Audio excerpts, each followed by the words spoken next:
My name is Scylla, and today, as you can tell by the title, we're going to be covering something that has already been talked about quite a lot on the YouTubes. There's several really good videos that offer very good advice. I just wanted to go ahead and add my 2 cents to it. This is primarily for newer people getting into the fashion, because obviously if you already have a full wardrobe and you are working a full-time job, chances are, you don't really have to worry. You already have a system set up for you and it's working great. So if you are still a teenager and your full-time job is going to middle school or high school and you live with your parents, the only thing that you really will be able to do is take in all of that birthday money, all that Christmas money, any money that is gifted to you. You just save that up and you put it towards your hobby.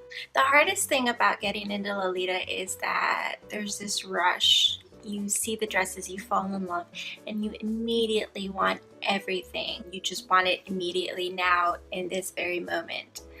But unfortunately, unless you already have all this money that you've been sitting on, that's not how it's gonna work. A lot of Lolitas end up falling in love with the fashion earlier on, but there's a lot of things that they have to overcome before actually being able to afford the fashion.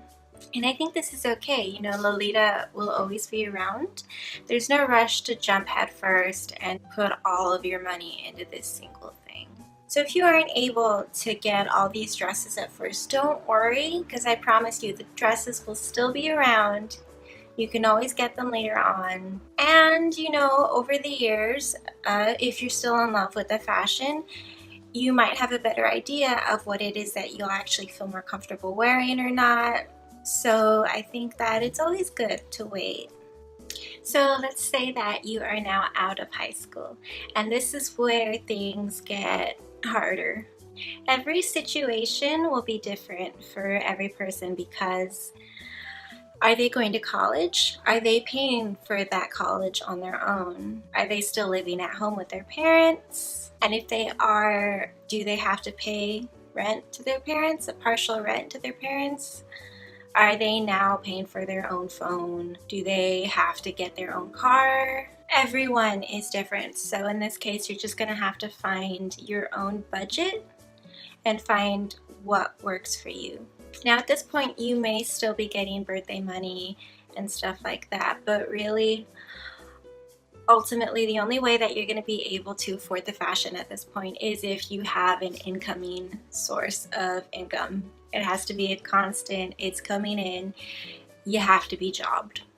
And again, if you are paying for school materials, school books, the tuition, and you rent, it's really, really hard. And I would say in this case, it's almost impossible to really have any money set aside, just not even for Lolita, but just even simpler hobbies and such. So tip number 1, I would suggest you actually make out a little chart of your budget, what money is being spent on what, and see if you even have enough money left over. And depending how much you have left over, distribute that to things that make you happy.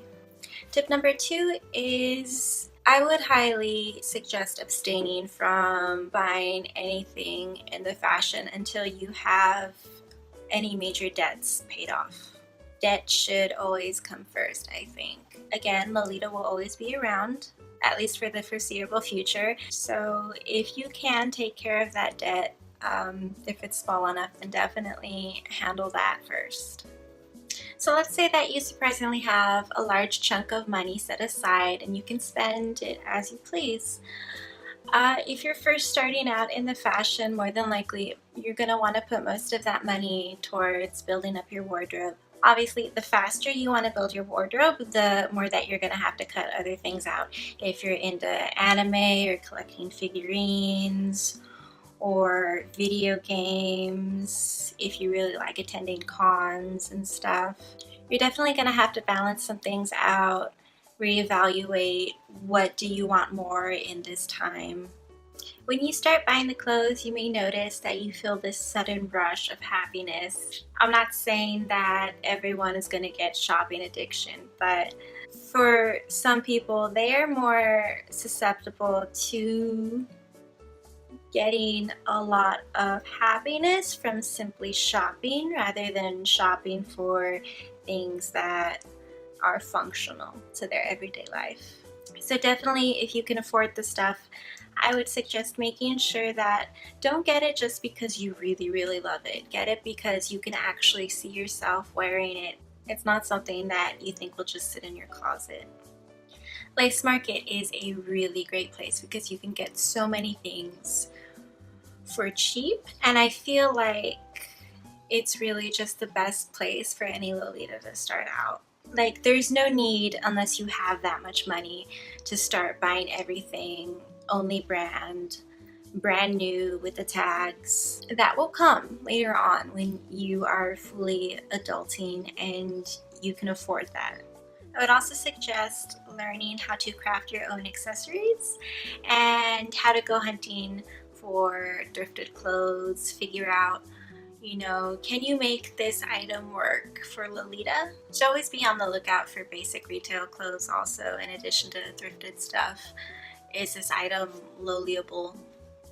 Accessories and stuff don't have to be brand. Really, anywhere that you can get them is fine, as long as it fits with what your cord is going to be, what your outfit is going to be, and the cheaper that it is, the better.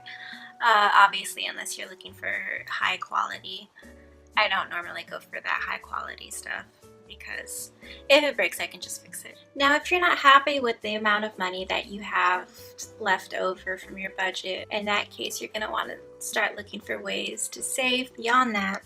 And in that case, I would say think of it like this. For every time that you eat out at a fast food place or even at a restaurant, every time you're just getting another cup of coffee from Starbucks or Coffee Bean or whatnot, and every time you're buying more gems on a phone game, you are losing out on a chance to buy a new little Lolita accessory.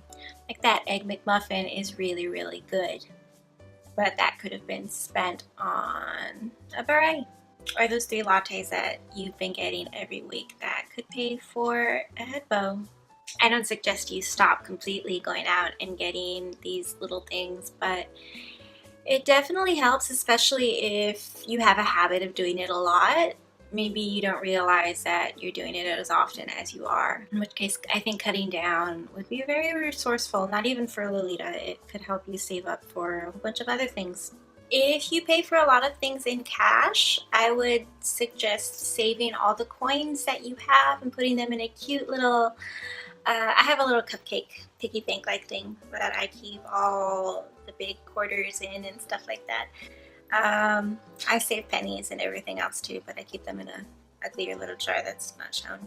But saving change, as tedious as it might seem, that money does add up. And you can always, go to a coin op and get your money's worth. If you pay with credit card or your debit card, there is an app that it's called Mint, and basically for everything that you pay, every time you swipe your card, it rounds up to the nearest dollar. Let's say that you get a drink and it's like $3.57. It'll round up to $4, and that extra cents will get transferred over to a savings account in Mint. And, at first it's like nothing, it's just a couple cents here and there, but over time it does add up. And, in a year you could have like a couple $100 saved because you don't realize how much you're swiping things with your card. So I think it's a pretty neat idea, not even just for Lolita, but for anything that you're trying to save up for. If college is your full-time job for the time being, or you want something else besides, working at Walmart or something, I don't know. Any job is a good job, but if you were looking for something else a little more on the creative side, luckily we are in a place in the world right now where there's a lot of ways that you can make a little bit of extra money if you know what you're doing. You can always do it the old school way and sell old belongings on eBay. If you have a bunch of old clothes, there's Poshmark, I think. If you're crafty and you like making things, you can sell them on Store Envy or Etsy, Depop. There are places like Spreadshirt and Zazzle where you can design shirts and things. If you're really good at art, you can do commissions off of DeviantArt and places like that. If you're really good at writing, did you know you could be an author? You can self-publish your own things off of Amazon. Now, obviously, to actually profit off of any of these things, you're going to have to build up your own following, but I think that ultimately the end result would be worth it if what you're putting out is good enough. There are also places like Fiverr, and that's up to you if that interests you. There was some drama that happened, so I'm not sure if I would suggest it anymore, just, by my own moral standards, but you can look into that, and if it's something that you're okay with, then you can go ahead and do something like that. There's also Upwork, formerly known as Elance, I think, and basically you just offer your own work. You work as a freelancer doing whatever it is that you happen to specialize in. If you happen to know any coding or editing or illustrating or anything like that, really. Which, by the way, all that stuff you can do on your own without the help of any website, but it might be easier to start up that way. That way you get some connections going. Yeah, for a while I worked on Upwork as a ghostwriter, but yeah. And there are also other jobs like dog sitting, which is really fun if you're able to stay at someone else's house, or if they can drop their dog off with you. Obviously you'd have to have, a nice place for it. And the last tip I have is some of you might not agree with, but it's always helped with me. Just stay in a positive mindset. Anything that you do have, look at it and be grateful for it. And tell yourself, I have what I need. I have clothes, more money's coming to me. Basically, it's just the law of attraction, I think, has always worked. So part 2, really quickly, I will go ahead and cover how I was able to afford it, because for a long time I wasn't able to. In fact, I was 27, I think, 26 when I was finally able to start getting clothes. For me, it was more of a lucky set of circumstances. I didn't go to school, so therefore I had no college debt whatsoever. I was just getting a credit card, so that also wasn't a problem. No credit card debt for me to be had. I had been living with my parents due to certain circumstances. So basically when I was 26, I finally moved out with my boyfriend and immediately got a job. So during that time, I had a very small portion of rent to pay. And because my boyfriend was making twice as much as I was, he always paid just a slight percentage more than I did. Also, I should note, I didn't drive. I still don't drive. I should also note, me and my boyfriend worked in the same place, so we commuted together. That's how I got to work. And then eventually we moved into our own apartment. My rent went up, obviously, because it was now just split between us two.